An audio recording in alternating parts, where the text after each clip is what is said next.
eiro. Man vajag dabūt savu jaunu dienu, jauns eiro. Citu variantu nav, jauna diena, jauns eiro. Jauns eiro, jauna diena, jauns eiro. Visu pasauli tas veido, jauna diena, jauns eiro. Man vajag dabūt savu jaunu dienu, jauns eiro. Citu variantu nav. Man vienmēr sirdī licies, ka mēs esam kaut kā vērti. Kad pilns maks piķi, tad es priecājos kā bērns. Kad makā vairs nav piķi, tad ir baigi lielā bēd. Vairs satikt mani klubā 3 naktis negulēts. Mēs esam gaisā skatītāji. Pārlielupe ir atgriezusies pēc rudens pārtraukuma. Siguldā ir nobirušas lapas, uz ielām ir palicis tumšs.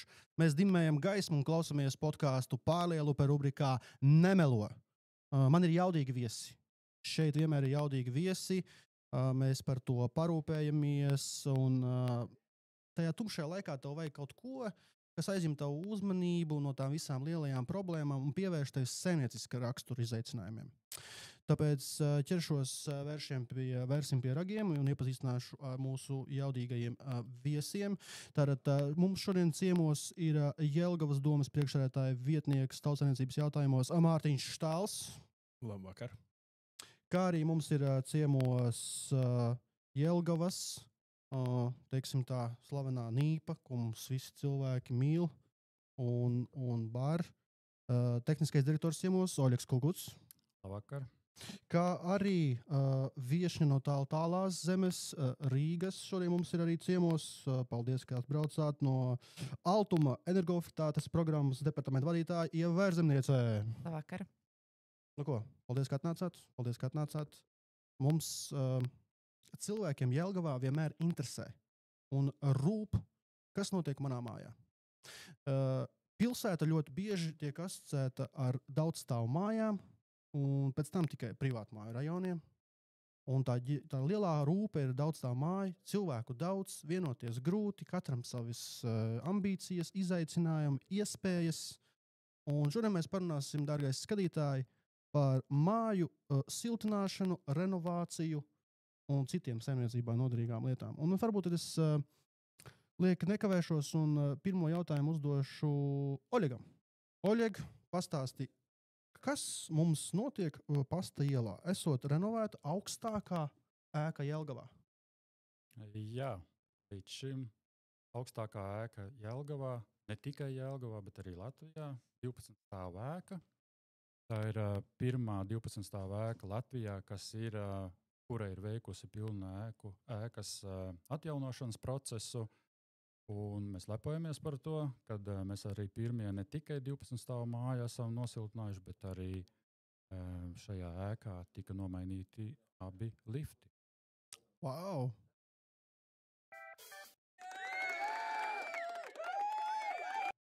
Ļoti labi. Tātad abi lifti, tātad ventilējumā fasāde?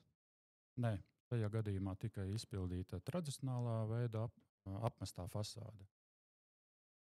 Ok, sapratu jautājumu. Atbildi, paldies. Ieva, kā mums vispār veicās Latvijā kopumā, Jelgavā, ar tām renovācijām? Vai cilvēki ir pietiekami aktīvi, jo, cik es saprotu, tagad tas instruments ir iztecējis, pieteikšanās termiņš, ja? Mēs gaidām tad jaunumus, ko mums valdība pielems. Vai esat personīgi apmierināti ar rezultātu? Tā varētu jautājumu uzdot. Es attiecībā uz esošo situāciju energoefektivitātes programmā varu teikt tā. Ja 10 gadu atpakaļ mums nācās pierunāt cilvēkus veikt šādus projektus, veikt vispārējo mājas renovāciju, tad šī gada programmas atvēršana aprīļa sākumā parādīja to, ka cilvēkiem vairs nav jāstāsta, kāpēc viņiem ir nepieciešams renovēt māju. Viņi iesniedza vajadzīgo skaitu pieteikumu nedaudz vairāk kā 1 mēneša laikā. Mēs apgubām, norezervējām 170 miljonus eiro. Tā kā Latvijā un arī Jelgavā vairs nav šis jautājums un darbs ar iedzīvotājiem pārliecināt, ka vajag renovācijas projektu. Šobrīd vairāk ir tas, kad aizverot pieteikšanos iespēju programmā 13. maijā, mēs katru dienu saņemam zvanu ar jautājumu, kad būs jaunā programma, jo mēs arī gribam iesniegt savu projektu. Tā kā es noteikti esmu apmierināta ar to, kas notika ar aktivitāti daudzdzīvokļu māju segmentā. Bet, protams, Latvijā ir vēl daudz māju, kuras ir nepieciešams renovēt, un varbūt arī vēl izglītot par to, kāpēc tieši viņu mājas renovācija ir nepieciešama. Paldies, paldies. Mārtiņ, jums tāds sarežģītāks jautājums. Tātad, veidojot šo raidījumu un meklējot informāciju, es uzdūros tādai netālai pilsētai, tepatās Olaine. Jā, Olaine, visi zinām Olaini. Ļoti skaista pilsēta, daudz renovētu ēku. Piezinu tai kompānijai, kas mums būtu pēc analoģijas, piemēram, Nīps, Jelgavā. Tā būtu viņiem tur ir. Un jautāju, kādi tie panākumi atslēgas un vispārējais, un vai padalīties viņa pieredzi un kā viņiem ir veicies. Un arī jautāju par to, ko pašvaldība no savas puses dara, lai iedzīvotājus vairāk motivētu, piesaistītu vai palīdzētu. Un viņi mums sāka lielīties par to, ka viņiem ir tāda lieta, ka viņiem ir pilnībā apmaksāts šī tehniskā projekta izmaksas, un pat viņi sedzot arī šī kredīta maksājuma procentus. Tu kā tagad mums nākotnes koalīcijas cilvēks Jelgavā, vai esat par to domājuši šo tagadējā domas sasaukumā, koalīcijas sarunās, domas deputātu sarunās, ko varētu Jelgavā darīt labāk, kaut kādas kļūdas izsacināts, kaut kas tāds darīts ir? Jā, sākotnēji, nākot uz vēlēšanām, tā ideja bija, ka kaut kādā veidā jāstimulē tas, un ka tas projektēšana, izmaksu sekšana varētu būt tas instruments. Protams, tagad skatoties kontekstā ar visām vajadzībām, un tās domas drusku savādākas ir. Viena lieta, ko es biju domājis, ka vēl joprojām paliek pie tā, ka tāds metodiskais atbalsts māju kontaktpersonām būtu laba lieta, tāda kā apmaksāt semināru, varbūt pat kursi, ko mēs varētu kā pašvaldība apmaksāt, lai tas negulstās, teiksim, uz apsaimniekotāju vienu pleciem, bet varbūt no vairākiem apsaimniekotājiem cilvēki dažādos stadijās, ka viņiem ir tikai interese. Pēc tam, ka viņi jau ir kaut kādā procesā, kur viņiem jau jāstrādā ar dokumentiem, lai būtu šis metodiskais atbalsts. Ja šobrīd par to projektēšanas atbalstu nav jau kur, finansējums viss jau ir faktiski paņemts, mums šobrīd nav ko īsti papildus tur stimulēt. Bet drīzāk lielāku vajadzību, ko es redzu kā pašvaldības finansējumu, ko novirzīt ir pagalma programma, kur ir 50% līdzfinansējums no pašvaldības, 50% no iedzīvotājiem, kur var sakārtot savus pagalmus. Un man vēl viens svarīgs jautājums, 80% mēs dodam atkritumu laukumu ierīkošanai, kas ir ļoti vajadzīgi, lai sakārtot šo sfēru pilsētā. Tie būtu tādi prioritārāk, skatoties jau šobrīd no otras puses, nekā iedzīvotājs uzņēmējs, bet skatoties jau, ja man ir tik un tik finansējums, kam es primāri gribētu. Okay, nē, es sapratu domu, tad jau mēs viņu aizpildām projām. Mums tad ir daudz joku mājas, problēma jautājumi tur, un tad mēs pārnesamies uz pagalmiem. Nē, labi lieta, pagalmi, protams, ir vajadzīgi, ja māja skaista, arī pagalmi vajag skaistu. Oļek, uzreiz pie šī klāt. Kāda ir problēma jautājuma, ar ko jūs savā darbā esat saskāries? Tātad, kūrējot šo visu procesu Jelgavā, jo būsim reāli lielākais nekustamā īpašuma tas portfelis ir jums apsaimniekotājiem pagaidām. Es nezinu, varbūt kāds jau pārsteidzis, bet pagaidām vēl ir līpam, ja? Kādi bija tās izaicinājumi, ar ko sastapāties? Jā, kā jau Ieva arī iepriekš teica, tad, ja mēs iepriekš runājām dzīvokļu īpašniekiem, mēģinājām pārliecināt, ka tas ir vajadzīgs, ēku energoefektivitāte, tas ir viens no mehānismiem, kas palīdz sakārtot dzīvojamo fondu. Tas nav tikai tīra siltināšana, kā kādreiz dzīvokļu īpašnieki domāja, kad mēs nosiltinām māju, vai vēl traģiskāk, kad cilvēki saka, mēs aplipinām ar siltumizolāciju māju un iegūstam kaut kādu skaistu veidolu. Absolūti nepiekrītu šādiem te argumentiem, jo veicot ēkas energoefektivitātes pasākumus, mēs ēku pilnībā atjaunojam. Tad ēkai tiek veikts faktiski kapitālais remonts, ēka tiek atjaunota būtībā visa. Šī energoefektivitāte ir tikai tāds papildus instruments, kas palīdz ietaupīt uz siltumenerģijas patēriņu pēc tam ilgtermiņā. Jāsaka, ka šīs komunikācija nomaiņas, arī konstruktīvo elementu remonti, uzlabošanas, sakārtošanas, šis viss ir komplekss pasākums, kuru dzīvokļu īpašnieki paši par sevi faktiski nevar vienlaicīgi tā kā apmaksāt, ja, jo tas ir diezgan liels pasākumu kopums un ļoti arī samērā dārgs. Šajā gadījumā, piesaistot Eiropas finansējumu, dzīvokļu īpašnieki saņem līdzfinansējumu un par visiem šiem kopumā veicamiem darbiem saņem vēl grantu. Ja, tātad līdzfinansējumu atpakaļ no Eiropas Savienības, jeb citiem vārdiem sakot, dāvinājumu. Un dzīvokļu īpašnieki, tā vienkāršotā valodā sakot, par puscenu izdara tos pašus darbus. Ja, līdz ar to tas ir ļoti izdevīgi. Jā, protams, ir jāpiesaista finansējums, jāuzņemās saistības uz vairākiem gadiem, taču lielākoties mājām nav citas iespējas. Okay, paldies. Jautājums ir Ievai par tiem laikietilpīgajiem procesiem. Šobrīd mums ir tā, ja es nemaldos pareizi, viss sākas ar šo dzīvokļu, iedzīvotāju, īpašnieku kopību, lēmumu, ja? Un tad tā visa rindiņa aiziet tik tālu, kad jūs to visu redzat arī uz sava galda. Ja? Pareizi saprotu, vai tas tik sailēs? Jā, pareizi sakiet, jā. Mums tagad ir dažādi birokrātijas mazināšanas darba grupas valdībā un viss kaut kas tam līdzīgs. Vai šī lauciņā arī vajag kaut ko padarīt vienkāršāku, mazāk tādu laikietilpīgu, lai cilvēki nenobītos, ja būs jauns instruments pieejams, un jūsu komentārs par to? Saprotiet, pirmais ir tas, ka Altuma visu laiku savā ikdienas darbā un organizācijā meklējam kaut kādas efektivitātes šos te soļus, ko veikt, lai process būtu saprotamāks, vieglāks un loģiskāks. Bet tajā brīdī, kad mēs runājam par daudzdzīvokļu māju, kurā ir 12, varbūt 24 vai 36 vai 50 dzīvokļi, tur vienmēr ir pirmais ir jautājums par dzīvokļu īpašnieku spēju vienoties šādu projektu realizēt. Un mēs dzīvojam demokrātiskā valstī, līdz ar to jebkāda lēmuma pieņemšana notiek dzīvokļu īpašniekiem kopīgi vienojoties.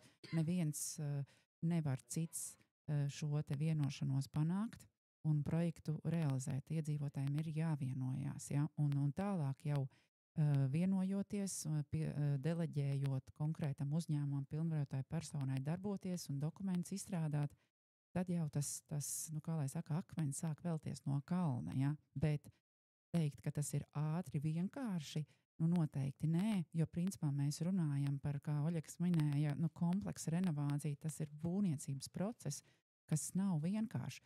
Būvniecības normatīvā bāze Latvijā arī ir pietiekami tāda strikti regulēta, līdz ar to no dienas, no idejas, un no brīža, kad māja pieņem šo lēmumu līdz pabeigtam projektam, kad var jau baudīt šo gan vizuāli skaisto māju, bieži paiet pat 2 un vairāk gadi.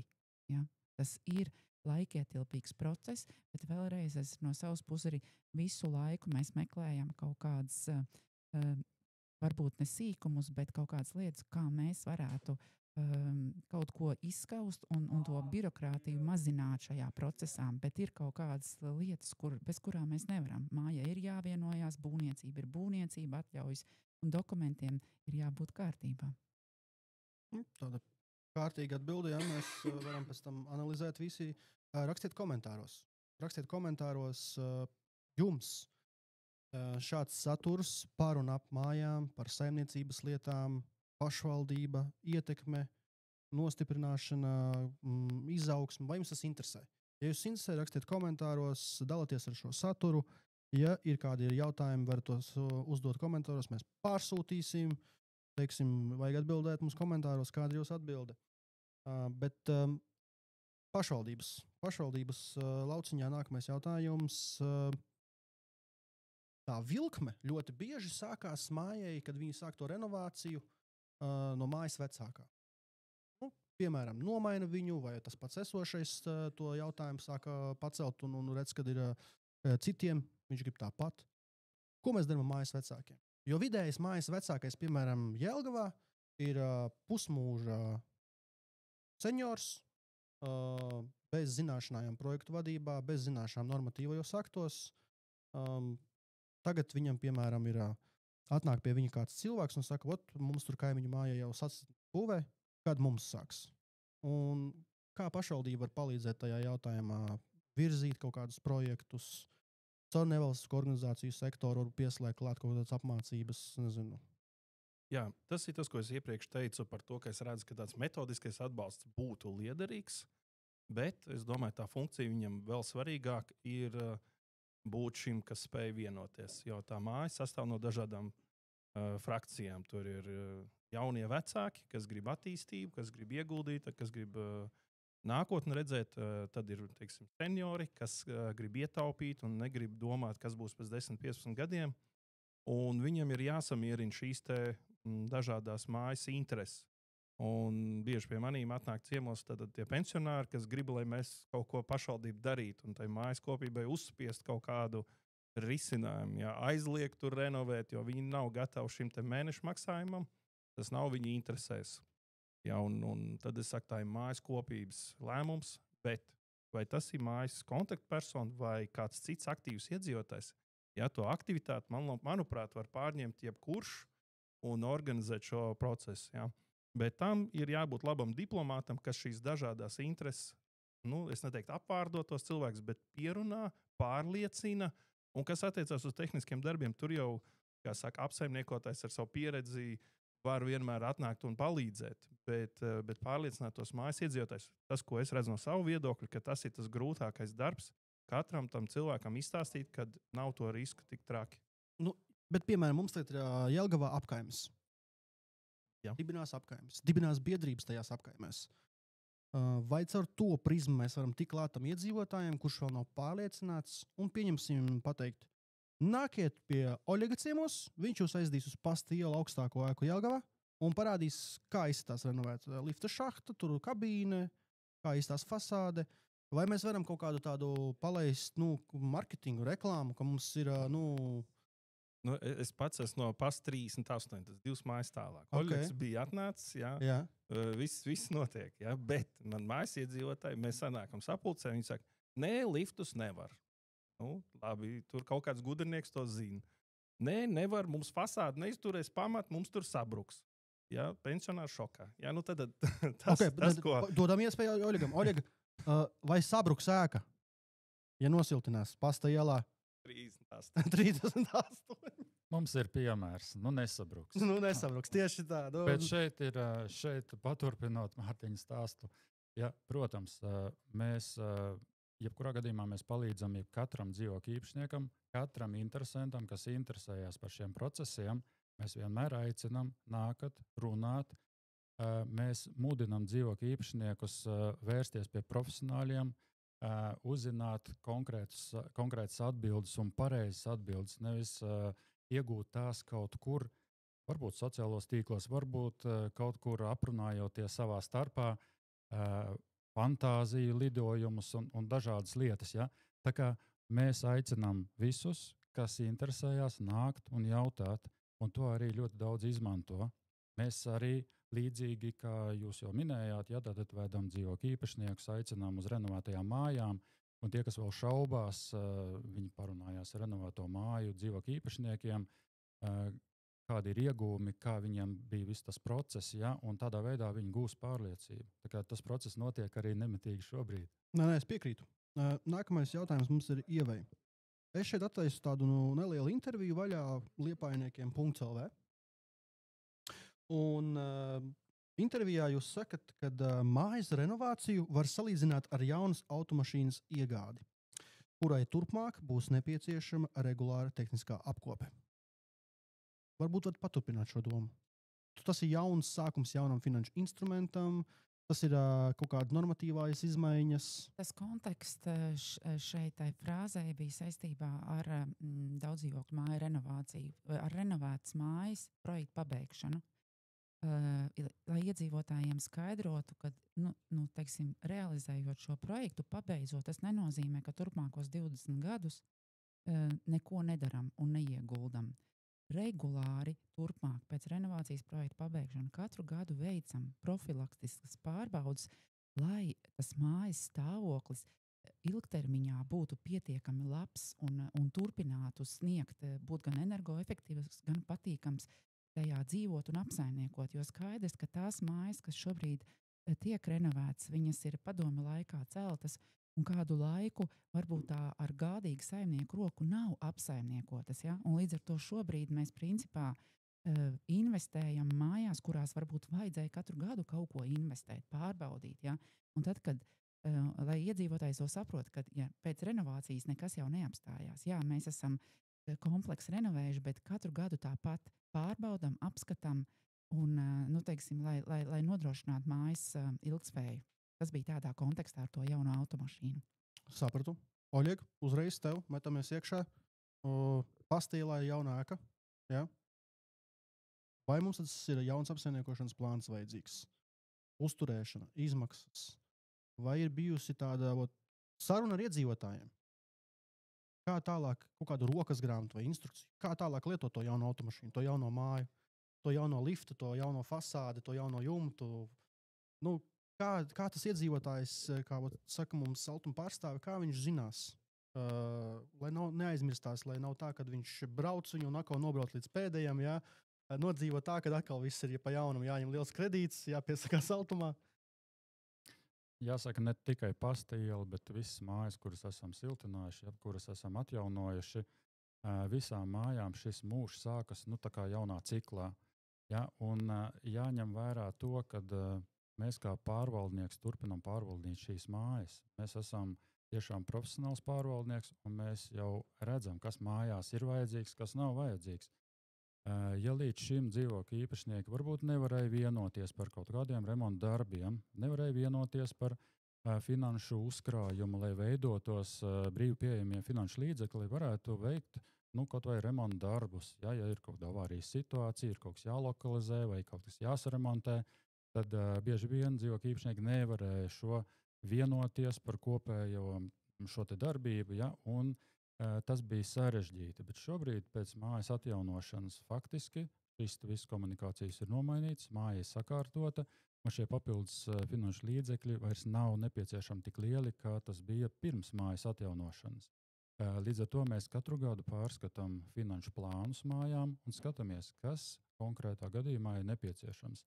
Kā jau arī minēja, līdzīgi ar šo te automašīnu jāiet tehniskā apskate, jāmaina eļļa.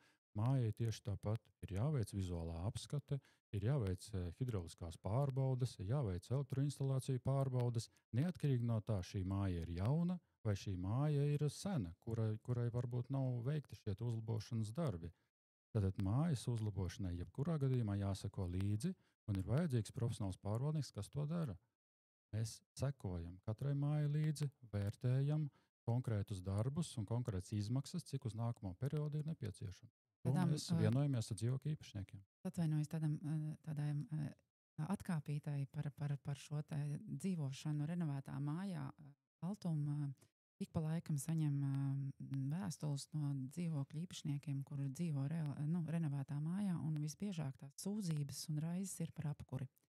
Jo cilvēki ir pieraduši, kad oktobrī slēdzam iekšā apkuri, paliek augsts un tam līdzīgi, un mums nāk sūdzības par to, ka jaunie radiatori, viņi nesilda. Nesilda. Nav kaut kas kārtībā un tam līdzīgi. Un mēs, protams, kas aizbraucam, mēģinam saprast, kas tur ir, un mēs sakam, jums ir augsts. Nē, man nav augsts, bet parasti. Tad, kad ir apkuri iesilt, tad viņš ir silts.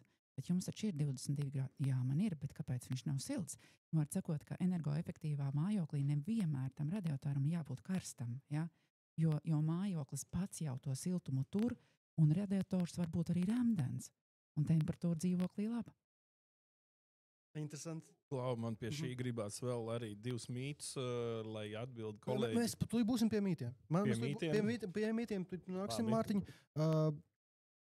Apmeklējot iedzīvotāju šīs sapulces ar domas vadību, izklausījās tāds mums dzīvespriecīgs stāsts un jauninājums Jelgavā avārijas dienests. Jā. Katrai mājai, kas ir renovēta, vajag arī labu avārijas dienestu, ja, lai nenopludinam kaimiņus un vēl kaut ko, nesabojājam kaut ko. Kas ar to avārijas dienestu? Kādi plāni pašvaldībai? Šobrīd es to plānu ļoti aktīvi nevirzu, jo avārijas dienests šobrīd eksistē. NIPam ir šīs struktūra vienība, kas saucās avārijas dienests. Ja, līdz ar to katrai mājai šis pakalpojums ir pieejams. Mēs vēl arī tagad to ar pašvaldības iestādēm sakārtojam. lai būtu līgumi, jo tur bija viena sestdiena, kur bija neliels haoss un izrādījās, jā, tomēr tas līgums ir nepieciešams, lai tīri zinātu visas schēmas, kur ir ūdens, kur ir elektrība, jo tajā avārijas brīdī pa nakti jāceļ augšā, citādi ir cilvēki, kas ir zinoši. Un tāpēc tam līgumam par avārijas apkalpošanu ir jābūt noslēgtam. Katru mēnesi jāmaksā līdz tam dienai, kad tā avārija iestāsies. Ja?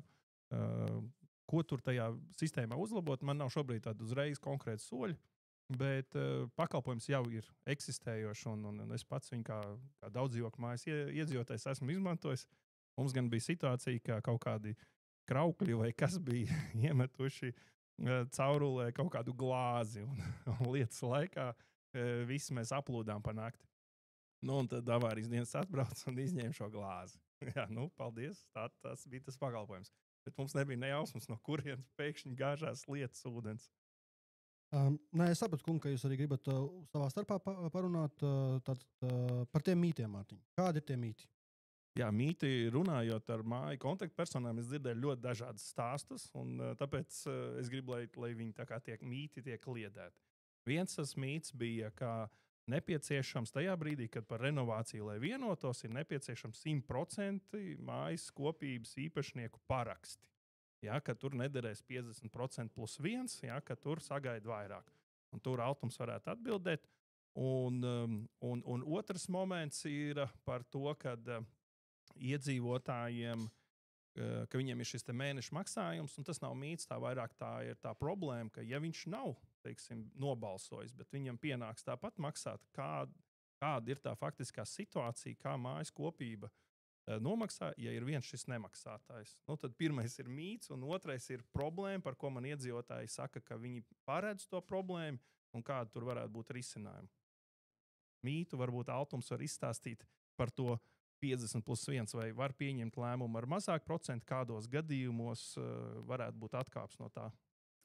Tātad mājā, daudz dzīvokļu mājā, dzīvokļu īpašnieki pieņem lēmumus atbilstoši dzīvokļu īpašnieku likumam. Mums viss likumos ir noteikts. Un šajā likumā ir noteikts, kad lēmums ir uzskatāms pieņemts tajā brīdī, kad lēmumu konkrēti par renovācijas projektu realizāciju ir pieņēmuši 50% plus 1 balss. Ja, tātad ir jābūt nevis 100% balsojumam, bet 50 plus 1. Šobrīd jau kādu laiku dzīvokļu īpašnieku likumā ir spēkā arī norma, kad pie otrā balsojuma izpildoties dažādi, tur ir virkne noteikumi, bet var būt tā, ka pie otrā balsojuma, ja pirmajā nav bijis kvorums, tad otrajā balsojumā var pieņemt lēmumu arī 30% no mājas iedzīvotājiem.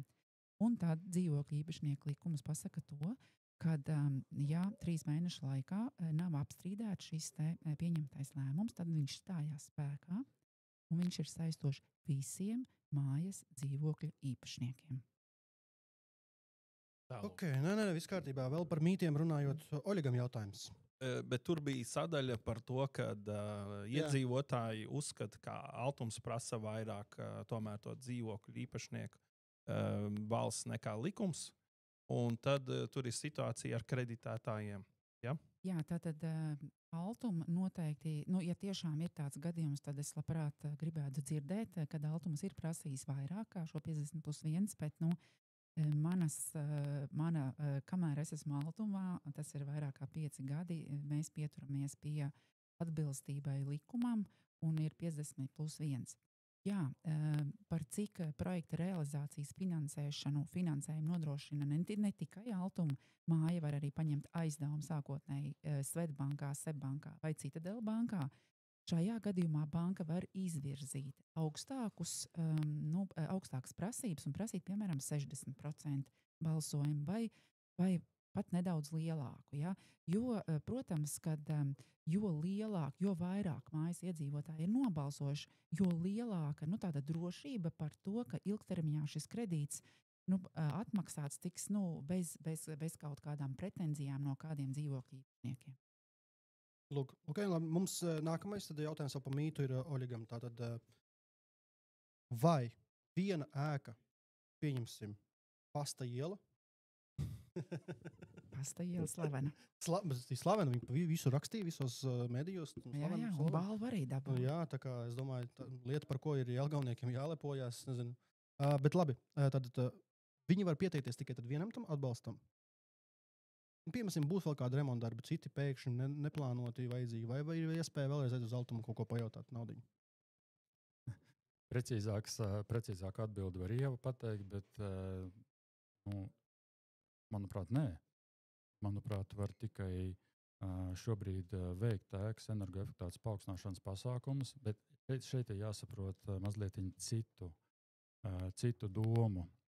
Tad, lai piedalītos vispār ēkas energoefektivitātes paaugstināšanas pasākumu organizēšanā un veikšanā, tad ir, lai māja kvalificētos šajā programmā, ir virkne ar kritērijiem, kurus ir jāsasniedz. Ja, un viens no nosacījumiem bija, kad pēc ēkas atjaunošanas siltumenerģijas patēriņam, īpatnējam siltumenerģijas patēriņam jāsamazinās par 30%. Tad vismaz par 3%. Lai panāktu šos 30%, ir jādara virkni darbi. Jānosiltina māja, jānomaina apkuras sistēma, jāveic visi pasākumi, kas ir saistīti ar energoefektivitāti. Līdz ar to faktiski visi darbi mājā būs paveikti.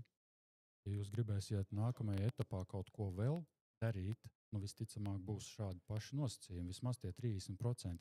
Un otro reizi sasniegt vēlreiz 30% ietaupījumu. Diez vai tas būs ekonomiski izdevīgi dzīvokļu īpašniekiem, un vai tas būs racionāli. Ja, tā kā no šī skatu punkta es sapratu, diez vai. Pārfrāzēšu. Papildināšu. Jā, Oļegu. Piemēram, man ir māja, kurai nav nomainīts lifts. Vai es varu iet pie Altuma, prasīt naudu, paņemt un vēlreiz to liftu? Jā, tad es gribēju papildināt, Oļegu. Tajā brīdī, kad mēs runājam par Eiropas Savienības atbalsta saņemšanu un energoefektivitātes programmas projekta realizāciju, tad jā, tur ir mērķi, kas mājai jānodrošina šīs primārās enerģijas ietaupījumu sasniegšanu. Ja? Un grūti iedomāties, kad viena māja varētu katrā programmā pa vienam projektam, jo šobrīd apjomu un investīciju ziņā domājams, ka tas tā nav iespējams. Un šobrīd, ja mēs skatāmies uz esošo programmu, tad vidēji mājas plāno enerģijas ietaupījumu 45% apmērā. Ja viņas iet vairāk kā 30%. Bet ir mājas, kuras nespēja vienoties uzreiz par kompleksu renovāciju. Viņas nespēja. Un saka, nepiesakamies Eiropas šai te programmai, bet ņemam remonta aizdevumu Altumā un daram pa solīšiem. Ņemam no sākuma un sakārtojam jumtu, paņemam kredītu, tur nav nekāds Eiropas atbalsts, realizējam, un tad redzam, kā iet, un varbūt pēc gada vai 2 paņemsim, piemēram, balkonu sakārtošanai. Varbūt vēl pēc gada lifta nomaiņai. Ja? Tātad, ja runa ir par remonta aizdevumu programmu, kas ir Altumā, un tur arī tehniskās dokumentācijas izstrādi var finansēt un ārējā, infrastruktūras sakārtošana. Remonta aizdevumu programmā var viena māja vairākas reizes pieteikties dažādu projektu veikšanai. Un ja, piemēram, ir energoefektivitātes projekts realizēts un vajag, bet lifti nebija iekšā un vajag lifti, tad lifti no remonta aizdevuma programmas, bet tur nebūs šī dāvinājuma komponente. Tur tas aizdevums par salīdzinoši labiem nosacījumiem, manuprāt, tur ir fiksēta likme, un aizdevums līdz pat 20 gadiem var saņemt šo aizdevumu lifta, piemēram, nomaiņai. Ok, paldies. Mārtiņ, atgriežamies pie pašvaldības. Pašvaldība ļoti svarīga loma šeit spēlē. Mums tad ir jauns atbalsta mehānisms nekustamo īpašumu iegāde reģionos. Bankas, veidot ar Altumu, to ir sakārtojuši. Jā. Komercbankas, Latvijas banka, visi tur iesaistījušies, viss tur bija. Kā pašvaldībai pareizi šo izspēlēt lomu, lai, piemēram, pievilinātos iedzīvotājus, kuri lētāki dzīvokļi, bet viņi nav, piemēram, renovēti, bet viņus kreditē? Kāds tas Bermuda 2 stūris, 3 stūris izskatās? Jo savā starpā viņi tomēr kaut kāda ir tā kolīzija, kad viņš kreditēts, bet nav renovēts. Kāda pašvaldībai par šo ideju, par jauno atbalsta mehānismu? Tā ir valsts politika, un kā es apmēram saprotu, ja nav Rīga, tad visur pārējā vietā tas strādā, bet ko pašvaldības mēs jau konkurējam savā starpā, un tas mūsu iespēja ir radīt labākus apstākļus. Un šeit mēs varam konkurēt par kaut kādām privātām investīcijām. Ja? Mums tagad ir viena daudz dzīvokļu māja, kur ir pilnīgi privātais izbūvējs, un tas, ar ko es nodarbojos, es aizgāju tur ciemos un apskatījos, ka apkārtnē ir tādi neatrisināti jautājumi. Ir grausti, Urālvagonu zavodu, piemēram, vidi degradējoši objekti, piemēram. Un jautājums tāds, kāpēc viņi tur ir? Ja? Viņus vajag stimulēt, lai viņi atrisina savu mājas darbu, pabeidz savu būvniecību, pārdod vai kaut ko dara. Pašvaldībai iedotais instruments ir nekustamā īpašuma nodoklis. Jā, mēs varam vidi degradējošo objektu konstatēt un tad maksāt 3%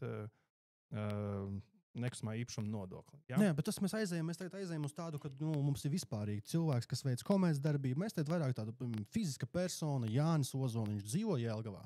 Jā. Ir mehānisms nopirkt nekustamo īpašumu.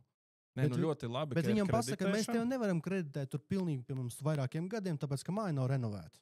Jā, es pats Jelgavā mēģināju īpašumu kreditēt, jā, un novērtējums bija 30% no tās tirgus cenas, kas man jāsamaksā. Plus tāpat tās man negribēja to kredītu dot, jā, un ļoti sarežģīts uzdevums faktiski. Jā, un ja nav kreditēšana, tad kāds tad ir alternatīva krāt 20 gadus un maksāt? Ja? Tas ir ļoti labs instruments, ļoti labi, ka viņš ir. Un tā problēma ir ar iedzīvotāju uzkrājumu, jo tik un tā tev ir kaut kādai daļai jābūt pašiem, un iedzīvotāju turības jautājums ļoti sarežģīts. Tas ir mans ikdienas rūpes, kā panākt, lai Jelgavas iedzīvotāji būtu turīgāki. Vienīgais, kā es to redzu, ir caur labāk apmaksātām darba vietām, bet mēs šobrīd darba tirgus ir ļoti uzkārsīts. Ja? Mums nav tā, ka kādam nebūtu kur strādāt. Ja? Līdz ar to tas, ko vajadzētu šodien risināt, tā nav tā problēma. Ja? Mums ir jāskatās pēc 5 gadiem, lai tie efekti būtu tādi, lai mums būtu iedzīvotāji ar lielākiem ienākumiem. Un tas nozīmē, ka caur teritorijas plānojumu, ar daudziem dažādiem atbalsta mehānismiem mums ir jāveido daudz produktīvāks darba vietas tuvāk Jelgavai. Ja mēs arī ar Jelgavas novadu runājam, ja mums nepietiek teritorijas, bet ja atnāk investors, tad mēs gribam viņu te kaut kur pieturēt. Ja mēs redzam, ka te būs investors ar algu līmeni virs vidējām. Tas jau mēs ejam iekšā, jau. Jā, bet mēs nevaram šo instrumentu uzreiz kaut kādā veidā ņemt un izmantot. Mums tas ir ilgtermiņa risinājums. Paldies par atbildi. Nākamais jautājums ir Oļegam par garantiju. Pasta ielā, cik ir garantija? 5 gadi. 5 gadi. Kas tajos 5 gados ir garantēts? Viss, ko būvnieks ir veicis pa visiem saviem darbiem, viņš dod 5 gadu garantiju. Šeit ir jāsaprot viena cita lieta, ja, kad ir dabīgais nolietojums arī. Jā. Un ir jāvērtē.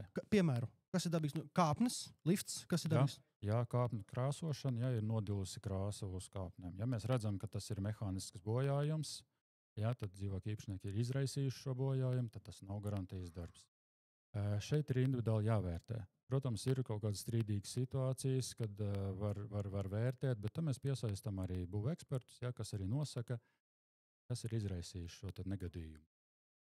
Un tādā veidā skatāmies. Iepriekš, ja mēs paskatāmies, mēs sākām vispār renovācijas darbiem, kompleksiem renovācijas darbiem, sākām nodarboties 2008. gadā. Kopš tā laika esam norenovējuši 43 mājas.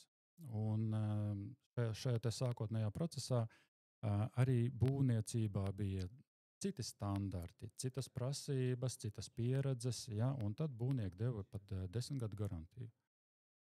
Taču jāsaka, ka ar šīm 10 gadu garantijām negāja nemaz vieglāk, ja, jo katra garantija arī jāsadzir ar kaut ko.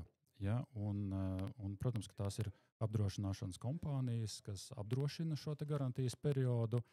Un šobrīd faktiski vairāk par 5 gadiem šo apdrošināšanu arī vairs nevar iegūt. Bet no otras skatu punkta skatoties, tad faktiski šie 5 gadi ir pilnīgi pietiekošs garantijas periods, jo šī pieredze liecina, ka pirmie 2, varbūt 3 gadi, ja, kad varētu parādīties kaut kāds defekts, kas ir tieši būvniecības defekts. Pēc tam vairāk jau tas ir nolietojums. Ļoti reti gadās, ka kaut kas ar būvniecību saistītie defekti izliet. Es sapratu. Oļegs pieminēja skaitu. 40. 3. Vai tas ir vidēji uz valsts pilsētu? Labs, slikts skaitlis, mazs, augsts, vidējs? Es noteikti uzskatu, ka Jelgava ir vadošo pilsētu skaitā tieši daudz dzīvokļu māju renovācijā pēdējo gadu laikā. Jā. Protams, mums ir aktīvas arī citas pilsētas, un tāpat blakus Olaine. Ja? Bet es teiktu, ka arī galvaspilsētā ir ko pamācīties no Jelgavas. Bet lielie flagmaņi - Valmiera, Liepāja. Ko mums ir pamācīties no viņiem? Nu, tur man Oļegam drīzāk ir jāprasa, Oļeg? ko viņš var pamācīties no Liepājas vai Malmēras, bet man liekas, ka viņi ir tādi ļoti labi diskusiju partneri un viens otru var kaut kā pamācīt, kā iet un apmainīties viedokļiem. Tur tā man liekas, ka drīzāk pie Jelgavas varbūt ir jābrauc kādām mazajām pilsētām vai citām pilsētām, kur nekas netok, vienkārši skatīties, nu kā to vispār iekustināt. Ja? Jā. Oļeg. Ikdienā tas viss arī notiek. Protams, mēs savā starpā komunicējam, mēs mācāmies viens no otra, skatāmies, kā iet reģionās, citās pilsētās, braucam viens pie otra apmācībās, ja, un skatāmies, kuri darbi, kuram pārvaldniekam rit veiksmīgāk, ātrāk, kā var risināt kaut kādus jautājumus, kā var uzlabot šo te darbību, lai dzīvokļu īpašniekam samazinātu arī maksājumus. Varbūt ir kaut kādas tehnoloģijas, kuras jāievieš. Šobrīd jaunā tehnoloģija, kur Altums vēl nerunāja, ja, bet šī jaunā siltināšanas metode, pielietojot rūpnieciski ražotos koku paneļus, kas, manuprāt, būs perspektīvs risinājums Latvijā. Es domāju, ka šobrīd mēs tikai runājam par šo. Sākam ieviest pirmos projektus. Šobrīd sākās būvniecība jau pirmajām mājām ar šiem te paneļiem. Domāju, ka pēc pāris gadiem mēs jau raudzīsimies uz to kā ikdienu. Un šobrīd jau mēs redzam, ka efekts ir. Un ne tikai dzīvokļu īpašnieki izjutīs to efektu, bet arī visa tautsaimniecība jutīs to, jo šo te siltumizolācijas materiāla ražošana notiek Latvijā uz vietas. Būvnieki, ražotāji, projektētāji, tie visi ir Latvijas uzņēmēji, tad nodokļi paliek Latvijā, šeit pat uz vietas. Būvniecības process notiek krietni ātrāk dzīvokļu īpašniekiem. Siltināšanas process, kas parasti norit pusotru gadu, tas nozīmē apmēram gadu māju logiem priekšā ir sastatnes. Varbūt tas rada kaut kādas neērtības. Dzīvokļu īpašnieki ir neapmierināti ar to, kad jāsagaida Ziemassvētki, bet tur plēve priekšā logiem, nevar paskatīties pa logu. Ja, tad ir kaut kādas neērtības, kas ir kaut kādu periodu, gadu aptuveni. Ja, bet pielietojot šo te jauno metodi, mēs varam saīsināt šo te fasādes siltināšanas procesu objektā uz vietas 3 vai 4 reizes. Ja, tad pāris mēnešu laikā var šo te fasādi jau nosiltināt. Līdz ar to, manuprāt, ka šis ir jau kaut kāds nākotnes vīzija, ko mēs labprāt gribēsim iedarbināt. Un šobrīd arī viena māja mums projektējas šādā te izpildījumā. Un ļoti ceru, ka tas drīz būs kā piemērs, kā pilotprojekts mums Jelgavā un kā piemērs, uz kuru tad visi varēs raudzīties un izvēlēties tādu pašu. Ja nu noslēpums, kurā adresē tas ir? Puķu ielā mājiņa. Puķu ielā. Vai jūs kaut ko zinat par Pērnavas 18? Jā, protams, mēs... Kas tas ir par stāstu? Jo viņi mums bija Daģa kungs mums rīkoja konferences iedzīvotājiem par apkaimēm un tā, un tur tieši uzstājās šie te biedrības cilvēki, un arī lielījās. Tas ļoti labi, jā. Viņi noteikti nāk no Latgales, jo latgaliešiem ir tāds teiciens, dari labu un runā par to. Bet jā, viņi lielījās un stāstīja par to savu pieredzi, ka tā esot pagaidām Jelgavā būšot vienīgā ēka, kurai ir ventilējumā fasāde. Jā, šī ir pirmā māja, kurai būs ventilējumā fasāde, kuru mēs siltinām, jeb atjaunojam. Ja, un šī ir pirmā māja, kura mums sāk procesu jaunajā Altuma programmā. Ja, tad šajā plānošanas periodā šī ir pirmā māja, kur faktiski uzsāk darbs. Jā, šeit tiek pielietota ventilējumā fasāde. Jāsaka, ka mēs šajā jaunajā programmā esam pieteikuši 12 daudzdzīvokļu dzīvojamās mājas, un puse no tām ir tieši ar ventilējumām fasādēm. Ja ilgtermiņā tas ir labāk, ikdienā tas ir energoefektīvāk, dzīvokļu īpašniekiem nedaudz tas ir dārgāk, taču šis ietaupījums, šis energoefektivitāte un ilglaicība, tas kompensē. Ja, Un arī lielāka. Protams, un ja mēs vispār salīdzinām, tad šī atbalsta programma, paldies Ievai, kad šis vispār ir izgājis, un atbalsta programma tika sadalīta 3 daļās. Ja, tad šīs līdzfinansējums, jeb kapitāla atlaides summa procentuāli ir sadalīta atkarībā no ieguldījuma. Ja, tad lielākais ir 50%, tur manas pieminētie koku paneļu siltināšanas metode, ja, kā arī kvartālu robežās, ja siltina vairākas mājas vienā kvartāla ietvaros, ja, tad arī šos 50% varēja iegūt dzīvokļu īpašnieki.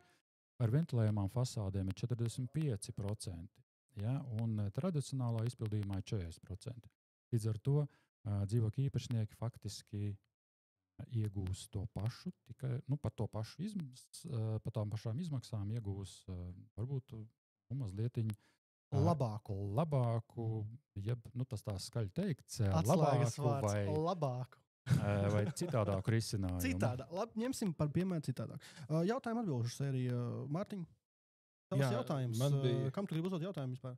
Es gribu Oļegam visdrīzākais, tas bija tas mīts, ko es iepriekš teicu, ne mīts, bet realitāte. Tad tas, ko mēs noskaidrojam, kā var mājas kopīgi pieņemt lēmumu, kurā varbūt kaut kādi pensionāri ir, teiksim, izkrituši no šī lēmuma. Viņi tam nepiekrita, bet bez viņiem lēmums tika pieņemts.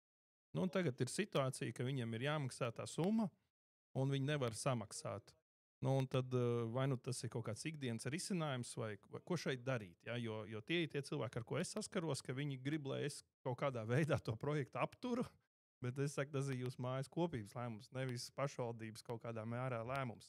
Bet jā, kādi ir tie nosacījumi, kā var strādāt ar to un kā palīdzēt šiem cilvēkiem, kā mājas kopība vispār var kaut ko pieņemt lēmumu, ja varbūt 1 vai 2, kas nevar atļauties, kā praksē vai kādi ir instrumenti?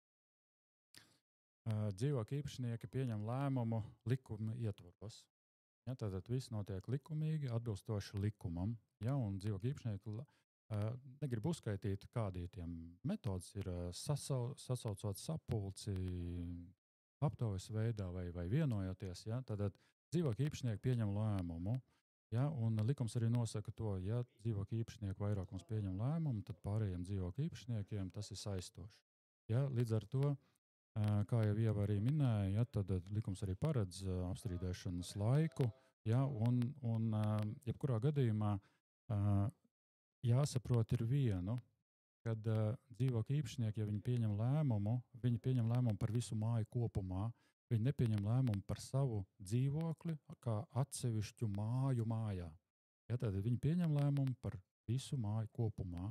Līdz ar to visi mājas dzīvokļu īpašnieki, kas ir mājas kopība, piedalās šī lēmuma izpildē. Neatkarīgi no tā, mums ir bijuši gadījumi, kad dzīvokļu īpašnieki saka, bet es nevarēšu samaksāt šo summu.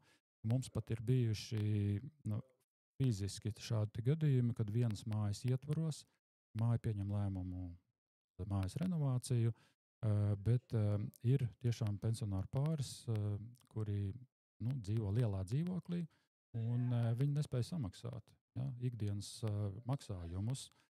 Bet savukārt šajā pašā mājā dzīvoja jauna ģimene, kas bija nopirkuši dzīvokli, bet viņi bija nopirkuši tādu mazāku, bet viņi labprāt dzīvot lielākā. Un viņi apmainījās šiem dzīvokļiem. Kāda bija tur juridiskā darbība, man grūti spriest, bet dzīvokļu īpašnieki atrada šo iespēju kādā veidā nesagraut šo dzīvokļu īpašnieku lēmumu, piedaloties mājas siltināšanā, jo abi, gan viens dzīvoklis, gan otrs vēlējās šo mājas renovāciju. Ja, un šādā veidā mājas ietvaros tika rasts risinājums, lai nepazaudētu līdzfinansējumu. Nē, tas ir tāds labais, man liekas, gadījums. Ja, manuprāt, tas ir labais gadījums. Tas ir labais, minās pašvaldību tiesības, civiltiesības, privātās, tur kaut kādi noslēgti darījumi, civil likums mums pasaka, jā, visi noslēgtie līgumi ir jāpilda, nav variantu, jā. Tas, ka tā naudas nav samaksāta, ne uz pašvaldību. Kā vispār Mārtiņš šī gadījumā ir pašvaldību dzīvokļiem? Jo es zinu, ka daudzās mājās, kas ir renovēts, ir pašvaldību dzīvokļi. Viņi piedalās tajā visā balsojumā arī? Jā, mēs ejam, piedalāmies visur, ceļam roku, esam Kas ļoti ceļ proaktīvi. Bet kas ceļ to roku? Sigit. Ja tu gribi zināt konkrētu uzvārdu. Viņi ir tādi, kas paceļ roku. Jā, tā ir pašvaldības dzīvokļu pārstāvis visās māju kopības sanāksmēs, un mēs, protams, visur atbalstam renovāciju un visas pozitīvās idejas. Un pašvaldība ir maksātspējīga un viss kārtībā. Bet tie pašvaldības dzīvokļu iemītnieki, kā jūs pārbaudat, vai viņi ir maksātspējīgi? Nu, mēs esam to, pirmkārt, mums, kā mēs piešķiram dzīvokļus, nevienmēr ir maksātspējīgi. Nu, par to es runāju. Nu, viņš tagad, piemēram, dzīvo mājā. Viņu maksājums veids dzīvokļu īpašnieks. Nu, jā, bet viņam taču par to procents taču jāmaksā. Nu, kā kuram tad mums ir dažādi iedzīvotāju grupas, ka mēs piešķiram dzīvokļus, kam pēc likuma pienākās dzīvokļi. Jā, un tā ir tā mūsu sociālā funkcija, un tas nav mūsu biznesa. Nu, īsā atbilde. Tas nav? Tur nekas bizīts nesanāk. Tur, jā. Okay. Nu, neatkarīgi no tā, kas ir dzīvokļa īpašnieks. Vai tā ir pašvaldība, vai tā ir fiziska persona, vai tā ir juridiska persona, veikals, salons, ja ir kaut kādas nedzīvojamās telpas. Tad dzīvojamās telpas īpašnieks piedalās ar maksāšanu. Ja, šo te procesu apmaksā. Un izsniedzot aizdevumu finansējumu, aizdevējs vienmēr iesaka, un arī īstenībā tas ir kā nosacījums, tomēr mājai ņemot aizdevumu, saulēcīgi jau uzkrāta 2 mēnešu maksājumu, turēt to kontā, ja nu gadījumā kādam dzīvokļu īpašniekam rodas maksāt nespējas problēmiņas jau, un tajā mēnesī viņš nespēja nomaksāt, var no šī te uzkrājuma uz kādu laiku. Bet, protams, tas jau ir ikdienas darbs, arī šobrīd pat nerenovējot māju, var būt parādi mājā, un varbūt tas var pat esošie parādi mājā, nerenovētā mājā var liekt mājai vispār pretendēt, saņemt šo Eiropas Savienības atbalstu, jo viens no nosacījumiem šai maksāšanas disciplīnai mājā pēdējā gada laikā jābūt labā līmenī. Man vēl ir jautājums par divām situācijām. Viens, kad mājas kopība saprot, ka būs tas pensionārs, kurš nevar, un viņi grib uzsaukt. Ja? Vai tā var izdarīt? Ja? Mēs tev apmaksāsim, dzīvo mierīgs. Ja? Tev nebūs 300, tev būs 150. Vai tā var izdarīt? Un otrs variants, ja tomēr ir tas nemaksātāji, kas saka, nu to parādu radījuši un notiek parādu pieziņa. Vai tā var būt, un kas, vai tad tāpatās no tiem mājas kopības tiks kaut kā piedzīts un pret viņiem vērsts sankcijas? Nu, tad varbūt šos tad 2 scenārijus izstāstīt, vai tā var būt. Var būt viss, bet viss ir atkarīgs no tā, kāds ir dzīvokļu īpašnieku lēmums. Ja dzīvokļu īpašnieki lemj par to, kad viņi apmaksās kaut kādu daļu no kāda dzīvokļu īpašuma, faktiski viņi var tādu lēmumu pieņemt, taču jāsaprot, ka tam dzīvokļu īpašniekam tāpat būs jāatdod. Ja, diez vai dzīvokļu īpašnieki, kāda dzīvokļu īpašnieka vārdā visu finansējumu spēs. Tādu piemēru nav, ja? Kad, nezinu, viņš ieķīlā vēl kaut ko, kad šādi kaut kā viņi mēģina tos darījumus. Ir bijuši šādi piemēri tieši šajā sākotnējā procesā, kad, kā jau minēju, lai vispār startētu programmā, lai piedalītos ēkas atjaunošanas programmā, lai saņemtu finansējumu, ir tātad dzīvokļu īpašniekiem jābūt ir laba maksāšanas disciplīna, kas nevar pārsniegt 10% nesamaksāto daļu. Ja, un ja kāda māja, ejot uz renovācijas procesu, saprot, ka tur ir 11% un kāds dzīvokļu īpašnieks tur nevīžo samaksāt, ja, un varbūt, kad nevar īsti, ja, tad mums ir bijuši gadījumi, kad dzīvokļu īpašnieki pieņēmuši lēmumu, kad šo te daļu apmaksā un pēc tam tūdaļ tiesvedības kārtā piedzen no šī nemaksātāja. Tā ir bijis. Tādas smagas tēmas tagad mēs tiešām. Tas ir jautājums, kas pie manīm nonāk. Protams. Un ja jūs gribētu, kā saka, nomierināt iedzīvotājs, jā, mājas kopība visu kaut ko var lemt, tas ir tas, ko es secināju. Tieši tā. Bet, tā kā uzņēmums maziņš, jā, bet jau varbūt mēs varam paspņot par nākotni. Ja mums raidījums tuvojas beigām, skatītāji, ko mums rāda nākotne?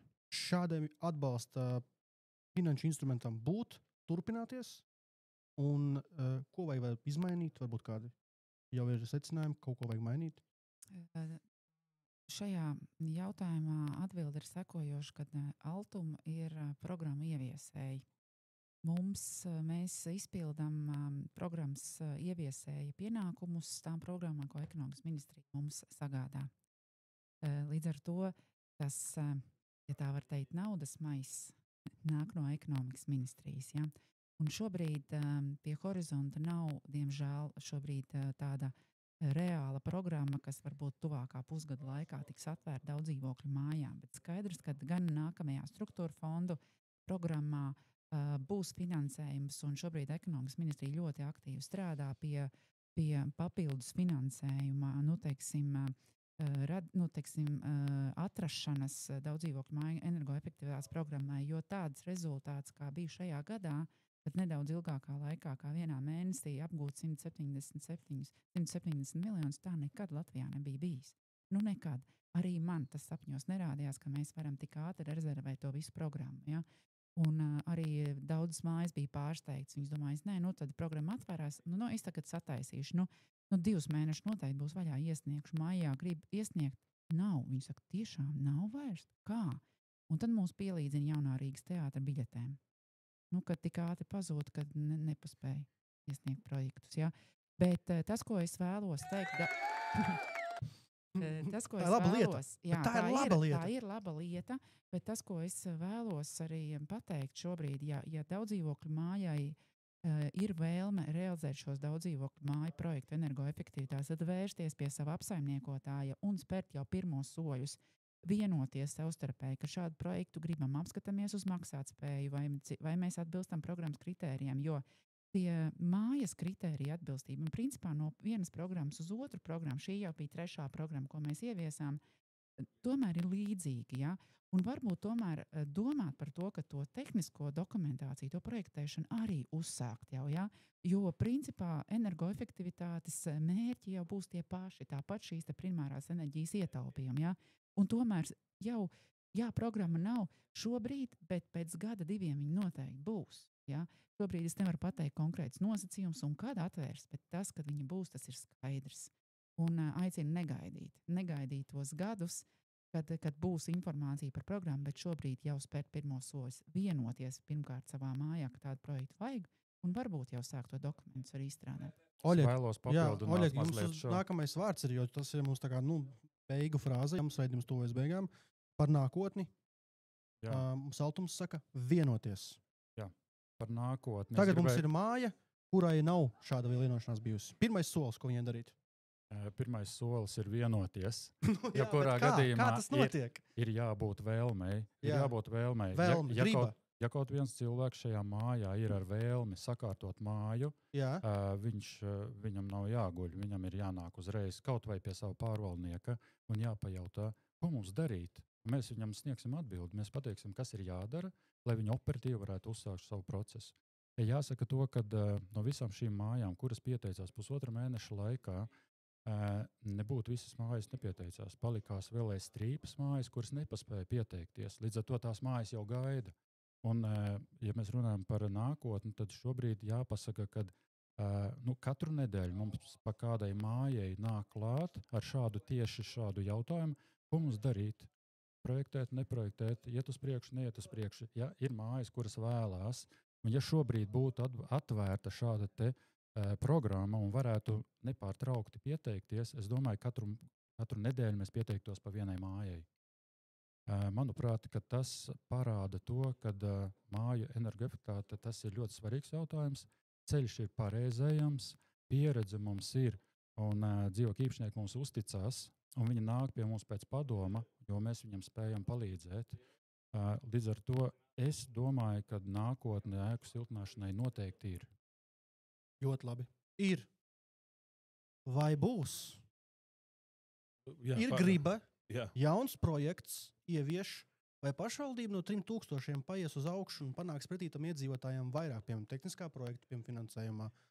Vai, piemēram, kā Olaine, ka maksā kredītprocentus? Jā, bet kā mēs redzam, rinda ir garākā. Bet jau mums ir 2 gadi tagad pašvaldībai, lai to lemtu. Jā, 2 gadu laikā, jā. teiks, ka būs jauns instruments. Es saku, tas, ko es redzu, tā ir sacensība. Turiet to ieroci pielādēt, jeb projektu izstrādāt, jo mēs pašvaldībā, protams, bijām ļoti augstasinīgi. Mums arī ir ļoti daudz projektu izstrādāti, un viņi varbūt stāv plauktā 3 gadus, bet jā, mēs gaidām to finansējumu. Viņš atvērsies, mēs visi konkurējam pašvaldības savā starpā. Kurš pirmais? Kuram vislabāk izstrādāts? Ja? Māja iedzīvotāji, jūs arī esat sacensībā viens ar otru, ar citām pašvaldībām. Un es gribētu, protams, lai Jelgavas māju kopības būtu vispragmatiskākās, visaugstākās un turētu šos projektus gatavus. Un Oļegam nāk priekšā tikai pieprasījumu. Tieši tā. Tad, bet ja kāds izstājas ārā, piemēram, no tās rindas, var ielikt iekšā kāds jauns? Tā kā pēc analoģijas ar automašīnām tagad, ka mums beidzās tas budžets. Beidzās, bet ja tu tur stāv rindā un kāds atsakās, tad var ielikt iekšā, nevar tā?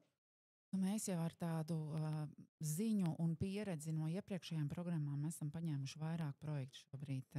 Līdz ar to mēs Super. pat rēķinamies, ka kāds varbūt atkrīt pa ceļam. Tas ir ļoti labi. Paldies, ka tu mūs skatījies, iedzīvotāji Jelgavā, Zemgalē, visā plašajā Latvijā. Šis ir labākais podcasts Zemgalē, Pārlielupe, Nemelo. Paldies maniem studijas šovakar viesiem. Ievai no Altuma, Nīps, mums ir Oļeks un Mārtiņš mums Tome, ja? Precīzi. Paldies jums visiem, ka atnācāt tik vēlā vakarā, savu personīgo laiku šeit pavadījāt un informējāt iedzīvotājus, jo informēts iedzīvotājs rīkojās. Rīkojies, paldies, uz atvadām mūsu studijas galvenais mūzikas devējs Kjumanis. Es nerunāju daudz, jo man besīlēts tēms. Vienmēr mani pasauc, kad ir balts tā kā krēms. Ja man dzīvot izlēm, manā vietā cieši snaļiks. Šito nedaru sev, es to daru